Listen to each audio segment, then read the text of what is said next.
Hello and welcome to HutVent 2024. It's been 110 years since the First World War broke out, and to be honest, hardly anybody's been mentioning it, so we thought we would. So what we're going to do this year, we're going to feature items, artifacts, which were either used in 1914, invented in 1914, or had a direct impact on the campaigns of 1914. And the first item is this newspaper. It's a copy of the Star newspaper from Wednesday, the 5th of August, 1914, with the banner headline, England at War. And you can see there the copywriters already coming up with all sorts of headings. War with Germany, the demands rejected, declaration by Great Britain, German invasion of Belgium, French sea victory, the story of a big fight in the Mediterranean, and the King's message to his fleet. So already all sorts of news which was either real or drummed up from nowhere just to get the readers interested.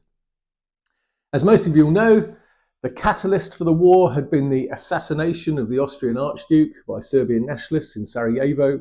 And what then caused it to sort of tumble out of control was the fact that most countries across Europe had alliances and agreements with other countries designed particularly to stop this happening. The whole idea was that if the Russians and the French had an agreement to go and help one another in the event of a major European war, that's going to discourage the Germans from picking on one or the other, because they knew that they were going to then have to deal with both of them.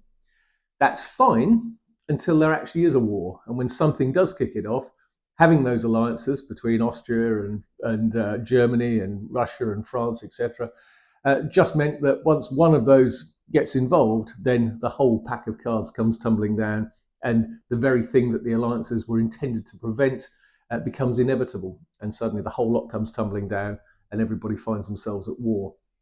This newspaper is interesting. It's the first of the war editions, and what's particularly interesting is here in the corner on the front cover is an advert for Koenig's delicious Westphalian liquor gin, and presumably adverts for German alcohol were going to be disappearing very, very quickly from the pages of the Star and others. So that's it for day one. I hope you've enjoyed it. Don't forget, if you've not already, subscribe to our YouTube channel so that you don't miss the rest of them, and you can also catch up with the last few years as well. And we look forward to seeing you tomorrow.